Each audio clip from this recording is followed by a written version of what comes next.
याचिका पर सुनवाई करते हुए इलेक्टोरल बॉन्ड प्रक्रिया को गैर संवैधानिक बता दिया है, उसके बाद से राजनीतिक गलियारों में इसकी चर्चाएं जोर शोर पर है। जिस तरीके से तमाम विपक्षी दल यहाँ पर भारतीय जनता पार्टी की कार्यशैली, प्रधानमंत्री नरेंद्र मोदी को सीधे तौर पर भ्रष्टाचार में शामिल होने की बात कर रहे हैं, तो वहीं मोदी सरकार की तरफ से यहाँ पर अब क्या जवाब दिया जाए, इसको लेकर असमंजस का माहौल बना हुआ है। मोदी सरकार सस्पेंस में है कि आखिरकार जो आरोप लगाए जा रहे हैं विपक्ष की तरफ से, या जो इलेक्टोरल बॉन्ड प्रक्रिया 2017 में मोदी सरकार के द्वारा लाई गई मनी बिल के रूप में राज्यसभा में इसको पेश किया गया, उस वक्त के तत्कालीन वित्त मंत्री स्वर्गीय श्री अरुण जेटली ने इसकी वकालत भी की थी और इसके तहत राज्यसभा में भारतीय जनता पार्टी के पास बहुमत न होने के कारण उसे मनी बिल के रूप में लागू करवाया गया, जिसके बाद इलेक्टोरल बॉन्ड प्रक्रिया शुरू हो गई। अब सुप्रीम कोर्ट के इस करारे फैसले के बाद यहाँ पर आघात पहुंचा है मोदी सरकार को। सीधा विपक्ष मोदी सरकार को कटघरे में खड़ा करता नजर आ रहा है। उनकी तरफ से साफ कहना है कि यहाँ पर जो माध्यम, जो इलेक्टोरल बॉन्ड प्रक्रिया प्रधानमंत्री की अगुवाई में लाई गई, इसलिए क्योंकि प्रधानमंत्री अपने चंद मित्रों को इसका फायदा पहुंचाना चाहते थे। चंद जो मित्र हैं उनको देश की संपदा लुटाई जा रही है और यहाँ पर हिंदुस्तान की गरीब जनता को लूटा जा रहा है। देश का प्रमुख विपक्षी दल कांग्रेस पार्टी इस बात को मुखरता से उठा रही है। कहना यह है कि आगे आने वाले वक्त में हम इस पूरे भ्रष्टाचार का पर्दाफाश करेंगे और देश के हर नागरिक तक हम इस बात को पहुंचाएंगे और इस फैसले का सम्मान करते हैं और इसके साथ साथ प्रधानमंत्री नरेंद्र मोदी की इस कार्यशैली की मुखालफत करते हैं। राहुल गांधी जो कांग्रेस पार्टी के दिग्गज नेता है, क्या कहते हैं? नरेंद्र मोदी की भ्रष्ट नीतियों का एक और सबूत आपके सामने है। भाजपा ने इलेक्टोरल बॉन्ड को रिश्वत का माध्यम बनाया और इसके आधार पर आज सुप्रीम कोर्ट ने जो फैसला सुनाया है, यानी कि सुप्रीम कोर्ट का जो फैसला आया है वो बिल्कुल सही बताया जा रहा है। कहा यह जा रहा है कि प्रधानमंत्री नरेंद्र मोदी लगातार अपने मित्रों को फायदा पहुंचा रहे हैं। इस पर आम आदमी पार्टी ने भी कटाक्ष किया है। क्या कहती है आम आदमी पार्टी की नेत्री और दिल्ली सरकार में कैबिनेट मंत्री आतिशी सिंह, सुनाते हैं आपको। देखिए, हम इलेक्टोरल बॉन्ड्स के इस डिसीजन का स्वागत करते हैं। ये ट्रांसपेरेंसी के इंटरेस्ट में, इलेक्शन फंडिंग की ट्रांसपेरेंसी के इंटरेस्ट में एक बहुत महत्वपूर्ण कदम है। वरना इलेक्टोरल बॉन्ड्स एक तरीका बन गए थे जिसके माध्यम से ये पता नहीं चल रहा था कि कौन व्यक्ति किसी पॉलिटिकल पार्टी को फाइनेंस कर रहा है। इस देश के लोकतंत्र के लिए बहुत ज़रूरी है कि ट्रांसपेरेंसी रहे कि किस पॉलिटिकल पार्टी को कितना पैसा कौन लोग दे रहे हैं। और ये बहुत खुशी की बात है कि सुप्रीम कोर्ट ने ईसीआई को तुरंत प्रभाव से कहा है कि किस पार्टी को कितने इलेक्टोरल बॉन्ड्स मिले, उनकी सारी डिटेल्स को पब्लिक डोमेन में डाला जाए। इस देश के हर नागरिक को ये जानने का अधिकार है कि जिस पार्टी को वो वोट दे रहे हैं उस पार्टी को फंडिंग कहाँ से आई है, क्योंकि ये एक नागरिक को जानने का अधिकार है कि क्या जो किसी राज्य में या जो केंद्र में जो पार्टी शासन कर रही है, क्या वो अपने वोटर की चॉइस के आधार पर निर्णय ले रही है या जिसने उसे चंदा दिया है उसके आधार पर निर्णय ले रही है।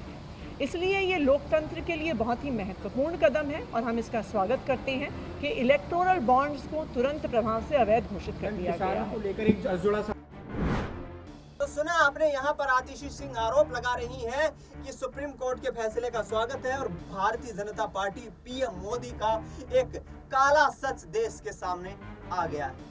आगामी वक्त में अब देखना ये होगा कि आखिरकार पीएम मोदी इस पूरे झटके से किस तरीके से उभर पाते हैं। दूसरी तरफ बात कर ली जाए भारतीय जनता पार्टी की, तो खुद प्रधानमंत्री नरेंद्र मोदी विपक्ष को यहाँ पर जवाब देने के लिए सुप्रीम कोर्ट के फैसले पर किस तरीके से कड़ी आपत्ति जताते नजर आ रहे हैं और तर्क संगत क्या कुछ कहते नजर आ रहे हैं। सुनिए हमारी इस खास रिपोर्ट। वो स्वागत प्रवचन कर रहे थे तब उन्होंने कहा कि हर किसी के पास कुछ न कुछ देने को होता है, मेरे पास कुछ नहीं है, मैं सिर्फ भावना व्यक्त कर सकता हूं। प्रमोद जी, अच्छा हुआ कुछ दिया नहीं, वरना जमाना ऐसा बदल गया है कि अगर आज के युग में सुदामा श्री कृष्ण को एक पोटली में चावल देते, वीडियो निकल आती, सुप्रीम कोर्ट में पीआई हो जाती और जजमेंट आता कि भगवान कृष्ण को भ्रष्टाचार में कुछ दिया गया और भगवान कृष्ण भ्रष्टाचार कर रहे थे, इस व्यक्त में हम जुगर रहे। और इससे अच्छा है कि आपने भावना प्रकट की और कुछ दिया नहीं। तो आपने सुना यहाँ पर सुप्रीम कोर्ट के फैसले के बाद प्रधानमंत्री नरेंद्र मोदी उत्तर प्रदेश के संभल जाते हैं। वहां पर एक कार्यक्रम में जनसभा को संबोधित करते हुए कहते हैं कि भगवान श्री कृष्ण ने भी अपने मित्र सुदामा को कुछ दान स्वरूप दे दिया था। और ऐसे में क्या अब कांग्रेस पार्टी और विपक्षी दलों के द्वारा लगाए जाने वाले ये आरोप सही साबित होता है कि प्रधानमंत्री नरेंद्र मोदी भेंट स्वरूप अपने मित्रों को देश की संपदा लुटाए जा रहे हैं? क्या उनके अडानी जो है उनके मित्र हैं? ये आरोप भारतीय जनता पार्टी के द्वारा के ऊपर लगाए जो जा रहे हैं, ये कांग्रेस पार्टी साफ तौर पर कहती आ रही है कि अपने चुनिंदा मित्रों को यहाँ से फायदा पहुंचाया जा रहा है। आखिरकार अडानी को लेकर के उग्र रहने वाले और केंद्र सरकार को कटघरे में खड़ा करने वाले राहुल गांधी की क्या बातें सही नजर आ रही है? क्योंकि प्रधानमंत्री नरेंद्र मोदी ने जो उदाहरण दिया वो भी इसमें तर्क संगत बैठता है। और उन्होंने कहा है कि यदि मैं उपहार स्वरूप किसी को कुछ दे दूं तो इसके लिए सुप्रीम कोर्ट में याचिका चली जाती है और उसे भ्रष्टाचार मान लिया जाता है और मुझे भ्रष्टाचारी घोषित कर दिया जाता है। आखिरकार क्या कांग्रेस पार्टी का जो दाव है वो सफल हो रहा है? क्या सुप्रीम कोर्ट ने जो पाया है वो प्रधानमंत्री नरेंद्र मोदी की छवि को धूमिल करने या ये कहे कि उनको राजनीति में उनका पर्दाफाश हो गया है? क्या सच में यहाँ पर प्रधानमंत्री नरेंद्र मोदी अपने मित्रों को फायदा पहुंचा रहे हैं? ये बात उनके इस बयान के बाद कहीं ना कहीं सच दिखाई देती है। पवन खेड़ा को सुनाते हैं जो कांग्रेस पार्टी के प्रवक्ता हैं, प्रधानमंत्री को कैसे घेरते हुए नजर आ रहे हैं, सुनिए। तो नहीं हो सकता। शेल कंपनीज के माध्यम से इस तरह से काला सफेद होने का कोई संभावना नहीं थी। अब इलेक्टोरल बॉन्ड स्कीम के जरिए यह बहुत आसान हो गया है कि कोई भी 10 शेल कंपनीज कहीं भी खोल दे और चुपचाप से इलेक्टोरल बॉन्ड्स खरीद ले। किस किस को मालूम है? SBI और शहंशाह, और किसी को मालूम नहीं पड़ेगा। और उसके एवज में वो शहंशाह कुछ भी दे सकता है उस कंपनी को, कोयले की खदान दे सकता है। जो बार बार इस मंच पर बैठकर राहुल गांधी ने कितनी बार उनके मित्र गौतम अडानी के विषय में बहुत चर्चा की है। अब हम सब जानना चाहते हैं कि एक विशेष कृपा अपने दोस्त पर जो आपकी हुई है, क्या ये 5200 करोड़ का इससे कोई लेना देना है? हम ये जानना चाहते हैं।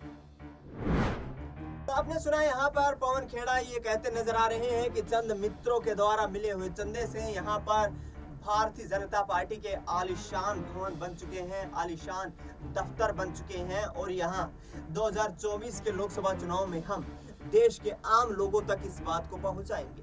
इसके साथ साथ वो ये भी कहते हुए नजर आ रहे हैं कि भाजपा जो इस पूरे षड्यंत्र का लाभ उठा रही है, मोदी सरकार की नाक के नीचे ये भ्रष्टाचार किया गया है और आने वाले वक्त में यहाँ पर प्रधानमंत्री नरेंद्र मोदी को देश के सामने इस भ्रष्टाचार का जवाब देना होगा। अब कांग्रेस पार्टी इस मुद्दे को किस तरीके से मुखर होकर के उठा पाती है और 2024 के लोकसभा चुनाव से के दौरान क्या यहाँ पर भाजपा और पीएम मोदी की कुर्सी को हिला पाती है? फिलहाल मुझे दीजिए इजाजत, नमस्कार।